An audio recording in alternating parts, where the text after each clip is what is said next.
우리 함께 같이 이제는 하나님의 말씀을 읽고 듣도록 하겠습니다. 여러분, 하나님의 말씀은 출애굽기 34장입니다.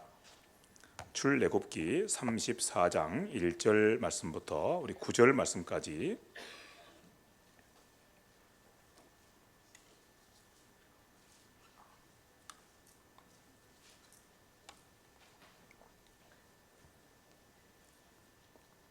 출애굽기 34장 1절 말씀부터 9절 말씀까지 찾기 어려우신 분들은 앞에 화면을 보시고 함께 참고하셔도 좋겠습니다. 함께 읽습니다. 시작. 여호와께서 모세에게 이르시되 너는 돌판 둘을 처음 것과 같이 다듬어 만들라. 네가 깨뜨린 처음 판에 있던 말을 내가 그 판에 쓰리니 아침까지 준비하고 아침에 시내산에 올라와 산 꼭대기에서 내게 보이되 아무도 너와 함께 오르지 말며 온 산에 아무도 나타나지 못하게 하고 양과 소도 산 앞에서 먹지 못하게 하라. 모세가 돌판 둘을 처음 것과 같이 깎아 만들고 아침에 일찍 일어나 그 두 돌판을 손에 들고 여호와의 명령대로 시내산에 올라가니 여호와께서 그들 가운데 강림하사 그와 함께 거기 있어서 여호와의 이름을 선포하실세. 여호와께서 그의 앞으로 지나시며 선포하시되 여호와라 여호와라 자비롭고 은혜롭고 노하기를 더디하고 인자와 진실이 많은 하나님이라. 인자를 천대까지 베풀며 악과 과실과 죄를 용서하리라. 그러나 벌을 면제하지는 아니하고 아버지의 악행을 자손 3, 4대까지 보응하리라. 모세가 급히 땅에 엎드려 경배하며 이르되 주여 내가 주께 은총을 입었거든 원하건대 주는 우리와 동행하옵소서. 이는 목이 뻣뻣한 백성이니이다. 우리의 악과 죄를 사하시고 우리를 주의 기업으로 삼으소서. 아멘. 자, 하나님께서 이스라엘 백성들을 애굽 땅에서 인도해 내시고 그들을 시내산 앞으로 모이게 하신 다음에 그곳에서 하나님과 이스라엘 백성들이 언약을 세우셨습니다. 그리고 그렇게 언약을 세우신 그 일을 확증하고 분명히 하시기 위해서 언약 예식을 행하셨습니다. 그런 내용들을 우리는 그동안에 함께같이 출애굽기를 읽어오면서 함께 나누었습니다. 그런 일들을 행하신 하나님께서 이제 모세를 시내산 위로 부르시고 그리고 모세에게 하나님의 백성으로서 이스라엘 백성들이 살아가기 위해서 필요한 모든 그런 법과 또 규례와 혹시는 제도들을 일러주시기 위해서 이런저런 모양으로 말씀을 해주셨습니다. 그 기간이 40일 밤낮이었다, 이렇게 성경이 말씀하고 있습니다. 그러니까 모세가 하나님의 부르심을 받고 시내산 위로 올라가서 40일 밤낮 동안 하나님 앞에 머물면서 하나님께서 주시는 법과 또 규례와 제도들을 이렇게 받고 그리고 이스라엘 백성들이 하나님의 백성으로 어떻게 살아가야 될 것인가에 대해서 계시를 받고 있었다, 그 말씀입니다. 하나님께서 이처럼 모세를 하나님 앞으로 부르신 다음에 자기 백성 이스라엘에게 정말 필요한 가장 좋은 선물들을 주시고 계셨습니다. 그런데 바로 그런 가운데 있을 때 이스라엘 백성들은 산 아래에서 무슨 짓을 하고 있었는가 하면 자기들의 하나님을 버리고 다른 신을 섬기는 그런 짓을 행하게 되었습니다. 우리가 잘 아는 말씀처럼 이스라엘 백성들은 모세가 40일 동안이나 산 위에 올라가서 내려오지 않는 모습을 보고서는 야, 이제 모세는 우리 앞에서 사라졌구나, 그렇게 말하면서 모세가 없으니 우리가 다른 신을 만들어 섬겨야 되겠다, 이렇게 하면서 아론을 압박하고 또 협박해서 금송아지 신을 만들게 합니다. 그리고 그 금송아지 신 앞에 엎드려서 바로 이 금송아지 신이야말로 우리를 애굽 땅에서 구원해낸 여호와다, 이렇게 선포하면서 그 신을 섬기는 일들을 행하게 됩니다. 얼마나 참 악한 그런 모습인지 모릅니다. 아무리 우리가 이런 이스라엘 백성들의 모습을 보면서 그래 그럴 수도 있겠다 이해해 주려고 아무리 애를 써도 이해할 수 없는 그런 모습들입니다. 왜냐하면 앞서 우리가 말씀 나온 것처럼 하나님께서 이스라엘 백성들에게 한 번도 그렇게 하나님답지 못한 그런 모습을 보이신 적이 없기 때문입니다. 늘 하나님께서는 이스라엘 백성들을 향해서 가장 좋은 것을 선물해 주시는 분이셨습니다. 지금도 하나님께서 시내산 위에서 이스라엘 백성들을 위해서 가장 좋은 것을 준비하고 계시고 그것을 선물해 주고 계시는 그 가운데 계십니다. 그런데 바로 그런 하나님을 버리고 그런 하나님을 대적하고 반역한 다음에 다른 신을 섬기는 자리로 나가는 이스라엘 모습들 얼마나 참 악한 모습들입니까? 또 하나님께서 앞서 우리가 말씀 나눈 것처럼 이스라엘 백성들과 언약을 맺으시고 언약 예식을 행하시면서 아주 신신당부하셨습니다. 너희는 절대로 나 아닌 다른 신을 섬기지 마라. 왜냐하면 나 아닌 다른 신은 없기 때문이라고 이렇게 말씀해 주셨습니다. 혹시 너희는 나를 섬긴다고 그러면서 우상을 만들어 섬기지 마라. 왜냐하면 나는 천지를 창조한 하나님이어서 그래서 나를 형상으로 만들 만한 내 형상을 나타내 보일 만한 그 어떤 것도 세상에는 없기 때문이라고 신신당부하셨습니다. 절대로 다른 신을 섬기지 말고 나를 섬긴다고 해서 우상을 만들어 섬기지 말라고 신신당부하셨는데 그런 하나님의 당부가 그들의 귀에서 사라지기도 전에 그들은 벌써 다른 신을 섬기고 있고 그리고 우상을 만들어서 섬기고 있으니 얼마나 기가 막힌 이스라엘 백성들의 그런 모습입니까? 이렇게 우리가 말씀을 듣고 보니까 이스라엘 백성들은 하나님께서 그들에게 선보이시는 최고의 선을 최고의 악으로 갚아주고 있습니다. 그러니 이스라엘 백성들 향해서 우리가 한마디로 말해서 배은망덕한 자들이다 이렇게 말할 수밖에 없습니다. 이스라엘 백성들이 정말 배은망덕한 자들입니다. 은혜가 얼마나 큰데 그 사랑이 얼마나 큰데 그 큰 은혜와 사랑을 배반하고 그리고 그 은혜와 사랑을 잊어버리고 그리고 그 은혜와 사랑을 대적하고 나가고 있으니 얼마나 그들이 참 악한 자들입니까? 이런 모습들과 함께 같이 읽고 들으면서 이스라엘 백성들이 참 나쁜 사람들이구나 이렇게 생각하지만 사실 우리가 성경 말씀을 통해서 가만히 말씀을 들어오면 모든 인생들이 다 그와 같은 것을 알게 됩니다. 특별히 모든 인생의 첫 조상인 아담과 하와를 여러분 한번 생각해 보시기 바랍니다. 아담과 하와를 하나님께서 만드신 다음에 그들이 살 터전을 만들으시죠. 에덴 동산이라고 하는 터전을 만드십니다. 그리고 에덴 동산에 하나님께서 아담과 하와가 살아가는 데 필요한 모든 것들을 다 마련해 주십니다. 그러니까 에덴 동산에서 아담과 하와가 살아갈 때 그때 그곳에서 아담과 하와에게 부족한 것이 하나라도 있었습니까? 없었습니까? 없었습니다. 하나님께서 최고의 선물들을 그들에게 주신 것입니다. 최고의 선을 선물해 주신 것입니다. 그런데 바로 그 자리에서 아담과 하와는 하나님을 대적합니다. 하나님을 반역합니다. 그리고 그렇게 자기들에게 가장 좋은 것을 선물해 주시는 그 하나님을 버리고 그리고서 하나님을 대적하고 반역하고 그렇게 하나님의 곁을 떠나갑니다. 하나님을 향해서 이렇게 선언하는 거죠. 하나님, 당신께서 주시는 이런 것 우리는 필요 없습니다.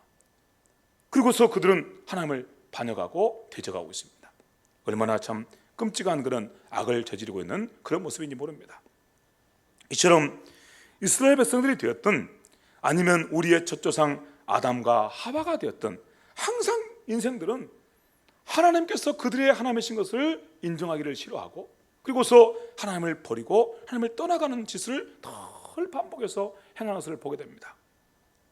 여러분, 이런 모습들을 우리는 오늘 우리가 함께 읽은 말씀 가운데서 만나게 되는데 이스라엘 백성들이 하나님께서 그들을 위해서 마련해 주신 그런 이 언약의 두 돌판을 깨뜨려 버리는 모습을 통해서 그런 모습들을 보게 됩니다. 하나님께서 이스라엘 백성들을 향해서 말씀하십니다. 너희는 내 백성이다. 나는 너희의 하나님이다. 그러므로 내가 너에게 특별한 선물을 준다. 너희는 내가 너에게 주는 이 언약의 말씀들을 꼭 지키며 살아가거라. 이 언약의 말씀을 꼭 지키고 살아가면 너희는 반드시 잘 될 것이다. 이 언약의 말씀을 지키고 살아가면 너희가 내 백성으로 온 세상 가운데 영광스럽게 나타나게 될 것이고 너희가 그렇게 영광스러운 백성으로 존귀한 백성으로 세워지는 자리에 너희의 복이 거기에 있다. 그러니 너희는 이 언약의 말씀을 꼭 지키고 살아가거라 하시면서 언약의 두 돌판, 그러니까 두 돌판을 마련하신 다음에 거기다가 십계명의 말씀을 직접 하나님께서 기록하셔서 이스라엘 백성에게 주신 것입니다. 그런데 그 언약의 두 돌판이 이스라엘 백성에게 아무 소용없게 되었습니다. 여러분 잘 아신 것처럼 아까도 함께 같이 말씀을 들을 때 이미 여러분이 말씀을 들으신 것처럼 십계명의 첫 번째 계명이 뭡니까? 나 외에 다른 신을 섬기지 마라. 두 번째 계명이 뭡니까? 너희가 나를 섬긴다고 해서 우상을 만들어 섬기지 마라. 그런데 이스라엘 백성은 지금 무슨 짓을 하고 있습니까? 다른 신을 섬기고 있습니다. 무슨 일을 하고 있습니까? 우상을 만들어 섬기고 있습니까? 섬기고 있습니다. 그러니까 이스라엘 백성들은 하나님께서 주신 그 언약의 말씀과 아무 상관없는 길로 가고 있는 것입니다. 그 언약의 말씀을 대적하는 길로 가고 있는 것입니다. 그러니 그 언약의 두 돌판이 필요 있습니까? 없습니까? 없다 그 말이에요.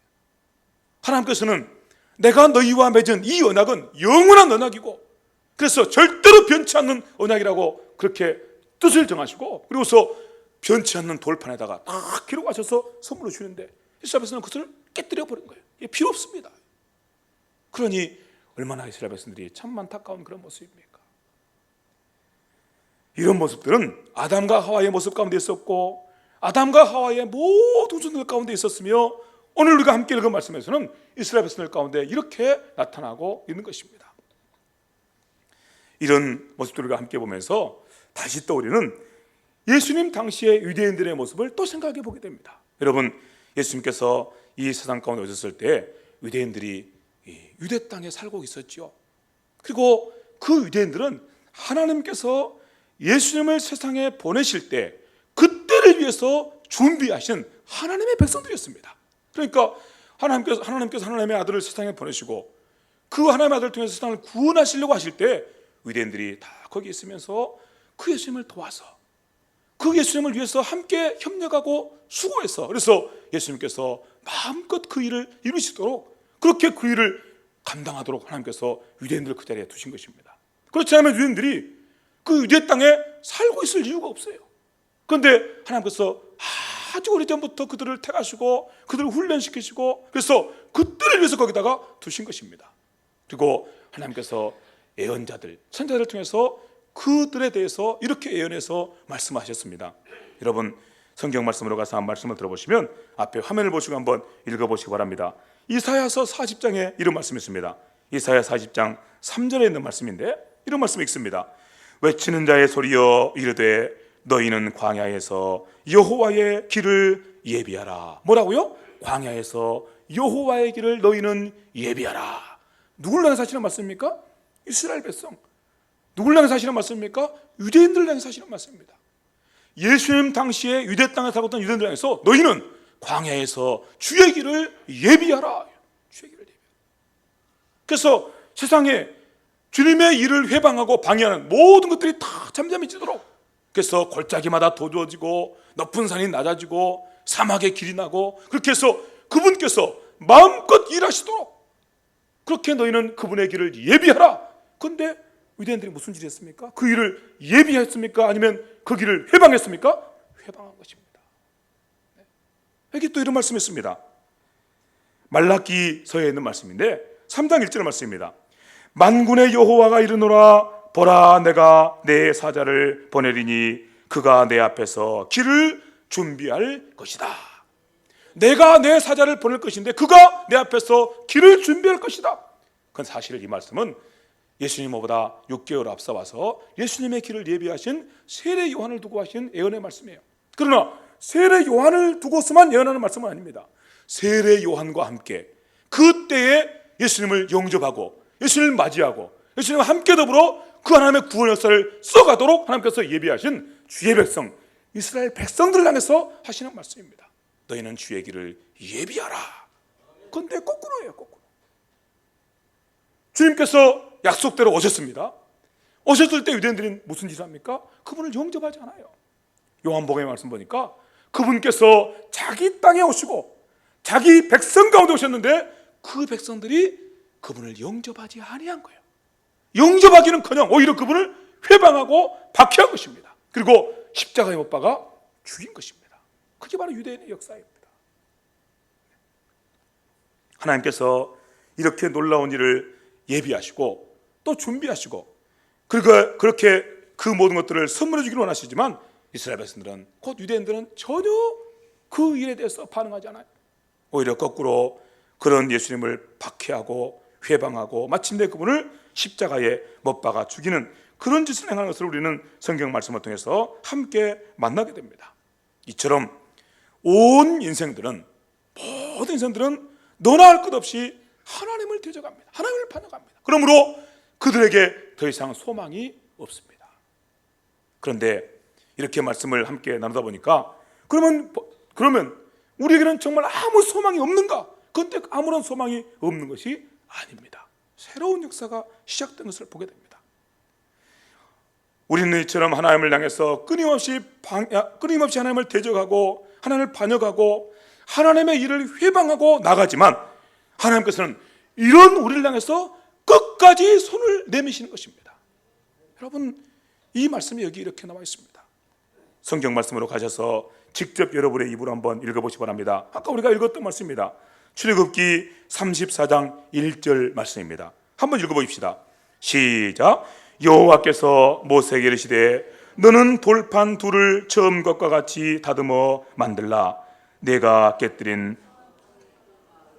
내가 그 판에 쓰리라. 앞서 말씀드린 것처럼 하나님께서 처음에 언약의 말씀을 돌판에다 기록해 주셨는데 그 언약의 말씀이 다 깨져버렸어요.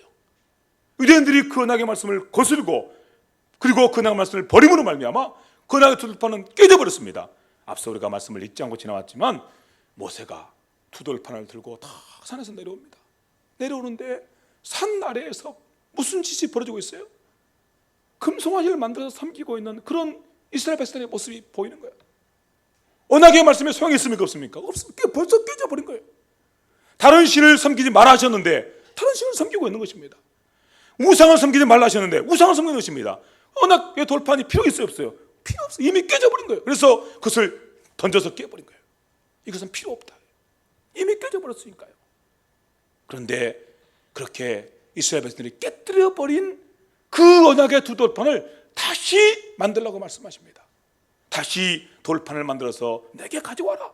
내게 가져오면 내가 다시 그 판에다가 언약의 말씀을 다시 기록해 주겠다. 십계명을 다시 기록해 주겠다고 말씀하십니다. 이게 바로 하나님께서 하시는 일입니다. 나는 너희의 하나님이고 너희는 내 백성이기 때문에 나는 절대로 너희를 포기할 수 없다는 것입니다. 그러므로 다시 내가 너에게 은혜를 주겠다고 말씀하신 것입니다. 다시 너희와 언약 관계를 시작하겠다고 말씀하신 것입니다. 너희가 깨뜨렸지만 내가 다시 시작하겠다고 말씀하신 것입니다. 이 일의 반복이 하나님의 구원 역사 속에서 흘러내려오는 그런 일입니다. 끊임없이 인생들은 하나님을 반역하고 하나님을 대적하고 하나님을 떠나가지만 하나님께서는 다시 그들을 찾아가셔서 또 다시 손을 내미시고 그리고 하나님께로 돌아오도록 그렇게 그들을 향해서 섬기시고 계시는 그런 역사가 바로 하나님의 구원 역사입니다. 이스라엘의 백성들의 역사도 마찬가지고 오늘 우리 시대 우리의 역사도 마찬가지입니다. 얼마나 놀라운 은혜가 그렇게 이스라엘 백성들 가운데 함께 있었는지 모릅니다. 그런데 오늘 우리는 이런 하나님의 은혜의 역사를 사도 바울이라고 하는 그분의 그런 모습 속에서 아주 생생하게 보게 됩니다. 얼마나 하나님께서 그렇게 자기 백성들을 끔찍하게 사랑하시고 끝까지 그들 향해서 손을 내미셔서 마침내 그들 속에서 새로운 일을 시작하시는지 사도 바울의 일생을 보면 너무나 생생하게 나타납니다. 본래 사도 바울은 하나님의 교회의 회방자였어요. 하나님의 언약의 일에 회방자고 방해자였습니다. 하나님께서 하나님의 아들 예수님을 세상에 보내시고 그분을 통해서 구원하시는 일을 주시고 하나님의 교회를 세우셨습니다. 그런데 사도 바울은 무슨 마음을 먹었습니까? 하나님께서 하신 그 일을 내가 방해하겠다. 하나님께서 하신 그 일, 곧 예수님을 통해 주신 그 구원의 일을 내가 세상에서 무효로 만들어버리겠다. 하나님께서 세우신 그 교회를 내가 세상에서 아예 없애버리겠다. 이렇게 작정한 사람이 사도 바울입니다. 그러니 그는 하나님의 원수입니다. 그러니 그는 하나님의 교회의 원수입니다. 그렇게 그가 작정하고 나가서 하나님을 대적하고 하나님을 반역하고 그리고 그렇게 폭력을 써서 주의 백성들을 잡아다가 감옥에다 가두고 혹시나 죽이고 그런 일을 하던 사도 바울이 부활하신 주님을 만나 뵙고 나서 부활하신 주님께서 그에게 찾아오셔서 그에게 주의 영광을 보이실 때 그럴 때 그는 회개하고 다시 새 사람이 된 거예요. 그러고 나서 고백하는 고백이 여기 있습니다. 디모데전서 1장 12절 말씀 보면 사도 바울이 그런 자기의 모습들에 대해서 이렇게 고백합니다. 나를 능하게 하신 그리스도 예수 우리 주께 내가 감사함은 나를 충성되이 여겨 내게 직분을 맡기심이니 내가 전에는 비방자요 박해자요 폭행자였으나 전에는 어땠다고요? 내가 비방자요 박해자요 폭행자였다. 누구를 비방한 거예요? 하나님께서 하신 그 일을 비방한 겁니다. 무슨 그런 일이 있을 수 있느냐? 하나님께서 하나님의 아들 예수를 통해 이루신 그 큰 구원에 대해서 이 바울은 비방하는 사람이었어요. 결코 그를 인정하고 받아는 사람이 아니었습니다. 비방하고 회방하고 방해하고 하나님의 원수를 행한 거죠. 교회를 핍박하는 박해자, 폭행자였습니다. 그런 그를 누가 받아주겠습니까? 그런 그를 우리 같으면 그 정도 되면요 절대 그를 받아줄 수 없죠. 실제로 이 사도 바울이 회개하고 이제 예수님을 영접하게 됐어요. 예수님은 새 사람이 됐어요. 그리고 나서 열심히 나서 예수님을 전합니다. 그런데 바울이 그랬다는 말을 듣고 모두가 함께 같이 야 잘됐다 그런 게 아니에요. 저 사람 도대체 저 사람이 무슨 목적으로 무슨 의도를 가지고 저런 짓을 하고 있지? 저 믿을 수 없어. 그리고 나서 교회가 바울을 두려워했어요. 바울을 받아주지 않아요. 언제 무슨 짓을 할지 모르겠어요. 바로 얼마 전에 자기들을 죽이기 했다고 달려들던 사람인데 오늘 와가지고 나도 예수님 전하면 그러니 누가 그를 믿겠습니까? 누가 그를 교회 안으로 받아주겠어요? 그래서 다들 두려워해요. 그런데 바나바가 바울을 데리고 와서 소개하고 그리고 그렇게 바울로 하여금 하나님의 교회 가운데서 영광스럽게 일할 수 있도록 그렇게 일들을 이룬 것을 보게 됩니다. 그만큼 바울이 한 짓은 끔찍한 짓이에요. 그래서 우리 인생들이 생각하는 그런 방법대로 하면 그는 몇 번 죽어도 마땅해요. 절대로 다시 회복의 기회가 없어야 마땅해요. 그런데 아니다 그 말이에요. 그런 바울을 하나님께 찾아가셔서 부활하신 주님의 영광을 보여주시고 그리고 그를 다시 주님 앞으로 부르신 것입니다. 그를 충성되이 여기신 거예요. 충성되이 믿음직스럽게 여기신 것입니다. 그는 믿음직스러운 모습이 전혀 없어요. 그런데 그를 믿음직스럽게 여기신 거예요. 충성되이 여겼다는 말은 믿음직스럽게 여겼다 그 말이에요. 믿음이 여기서 그를 불러주시고 다시 그로 하여금 주님의 일을 감당하도록 그에게 사명을 주신다 그 말이에요. 오늘 우리도 마찬가지예요. 가만히 생각해 보시기 바랍니다. 우리 안에 무슨 믿음직스러운 구석이 있습니까? 그런데 놀라운 것은 우리를 향해서 내가 너를 믿는다, 내가 너를 충성되이 여긴다 말씀하시면서 내가 너에게 사명을 주겠다, 내가 너에게 직분을 주겠다 하시면서 우리를 그 은혜 자리에 세우신다 그 말입니다. 이게 바로 하나님께서 하신 놀라운 은혜 역사다 그 말입니다. 오늘 주께서 하시는 말씀의 뜻을 깊이 헤아려 보시기 바랍니다. 사도 바울을 그렇게 부르시는 하나님에 대해서 사도 바울이 이렇게 고백합니다. 우리 주의 은혜가 그리스도 예수 안에 있는 믿음과 사랑과 함께 넘치도록 풍성하도다. 하나님의 은혜가, 하나님의 사랑이, 그리고 하나님의 그 믿음이, 하나님 안에 있는 예수 안에 있는 그 믿음이 내 속에 이렇게 풍성하게 넘쳤다고 말씀하고 있습니다. 그러므로 내가 이렇게 있다고 말씀합니다. 미쁘다 모든 사람이 받을 만한 이 말이여. 얼마나 참 사도 바울이 감격 속에서 이 말하고 내모릅니다. 자기는 전혀 믿음직스러운 사람이 못돼요. 그런데 자기를 믿음직스럽게 여겨주시고 그리고 그를 세우셔요. 어떻게 해요? 끝까지 그를 붙잡고 계신 거예요. 끝까지. 그의 하나님이시기 때문에, 그의 여호와시기 때문에 절대 그를 버리지 않으세요. 끝까지 그를 붙잡고 계신 거예요. 그리고 결국 마침내 그를 세우신 것입니다. 그가 어디로 가든지 무슨 일 하든지 심지어 하나님의 교회의 그런 폭행자 그리고 하나님의 구원의 일의 비방자 그래서 하나님의 원수, 하나님의 교회의 원수로 가고 있는데 그를 돌이켜 세우신 거예요. 그리고 주 앞에 세우신 것입니다. 그러니 바울이 입에서 나오는 말이 뭐겠어요? 미쁘다, 참으로 믿음직스럽도다, 참으로 믿을만하도다. 나는 믿음직스럽지 못하지만 우리 하나님은 참으로 믿음직스럽도다, 이렇게 고백하고 있는 것입니다. 미쁘다 이 말이요, 온 천하 모두가 함께 듣고 함께 믿음으로 주 앞에 응답하고 나와야 될 일이다, 그 말이죠. 자기를 두고 하는 말이에요. 자기를 두고.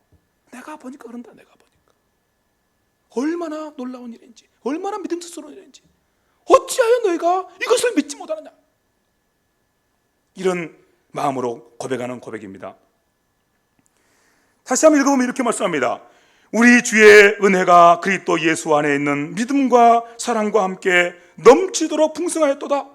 미쁘다 모든 사람이 받을 만한 이 말이요, 그리스도 예수께서 죄인을 구원하시려고 세상에 임하셨다 하였도다. 죄인 중에 내가 괴수이다. 죄인 중에 내가 괴수인데 나를 충성되게 하셔서 이렇게 주님의 일꾼으로 세우셨다면 그분은 얼마나 믿음직스러우시냐, 그 말이에요. 그 고백이 사도 바울의 고백이에요.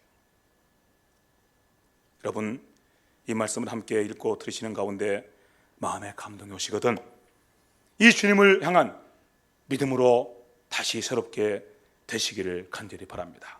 함께 일어나시기 바랍니다. 함께 일어나시기 바랍니다. 얼마나 놀라운 말씀인지 모릅니다. 이 말씀이 오늘과 함께 읽은 출애굽기에 똑같이 이렇게 말씀이 되겠습니다. 출애굽기에 나오는 말씀을 들어봅시다. 34장 5절 말씀입니다.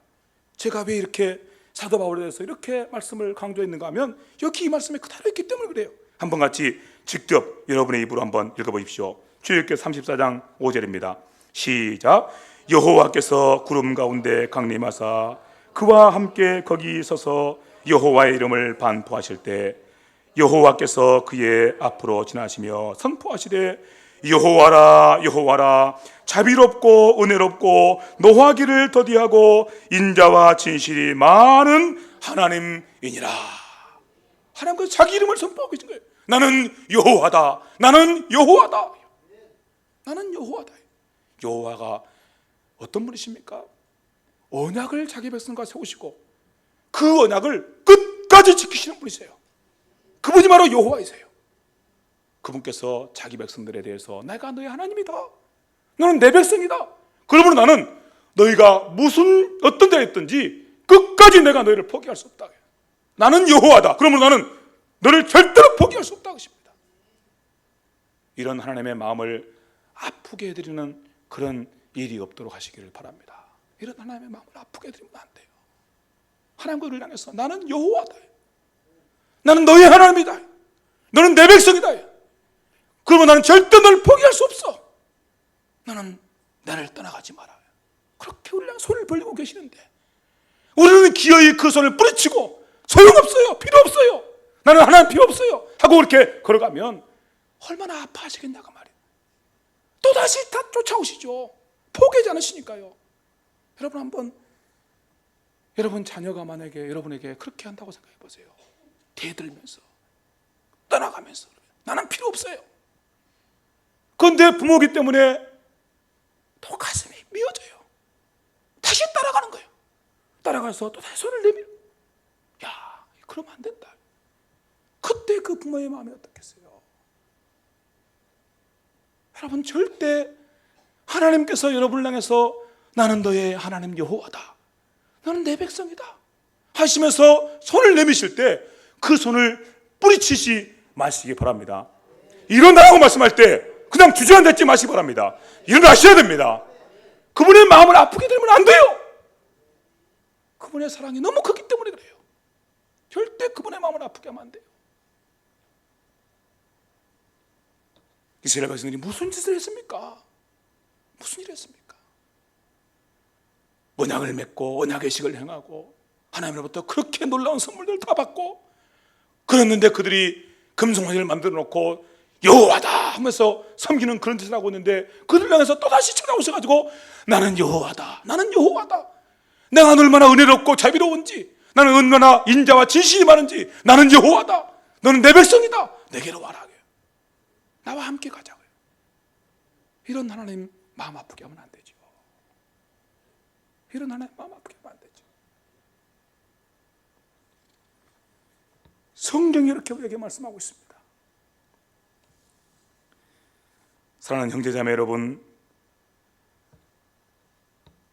나는 너희와 언약을 맺고 그 언약을 신실하게 지키는 너희 하나님 여호와다. 그러므로 일어나라. 함께 가자. 나와 함께 일어나 온 세상을 향해서 빛을 비추어라. 내가 너를 통해 반드시 이를 이루리라. 나는 너의 하나님 여호와이기 때문이다. 이 말씀이, 이 하나님의 음성이 우리 속에 함께 울려나는 거룩한 음성이 될 수 있기를 간절히 바랍니다. 그리고 이 말씀을 오늘 함께 들으시면서도 여러분 마음속에 마음의 깊은 감동과 그리고 마음에 뜨거운 것이 그렇게 일어나지 않는다면 여러분 오늘 저녁부터 시작되는 회심을 위한 사경회를 깊이 사모하시기 바랍니다. 절대 그 자리에 그렇게 앉아있으면 안 됩니다. 우리는 하나님의 은혜 받은 백성이고 하나님은 우리 하나님을 모시고 사는 백성들이에요. 여러분 우리가 무기력한 모습으로 무감각한 모습으로 그렇게 하나님의 은혜와 상관없는 모습으로 그렇게 안다는 것은 절대 자연스러운 모습이 아닙니다. 너무너무 부자연스러운 모습이에요. 그걸 아셔야 돼요. 우리가 아무런 마음의 감동도 없이 그렇게 하나님을 신실하게 믿고 의지하는 그런 믿음 가운데서 담대함으로 세상 앞에 서 있는 그런 모습이 아닌 그런 모습이 있다면 그건 절대 자연스러운 모습이 아닙니다. 반드시 거기서 일어나서 나오셔야 돼요. 하나님께서 돌아가셔야 돼요. 오늘 하나님께서 우리의 하나님이시기 때문이고 그분께서 우리의 여호와이시기 때문입니다.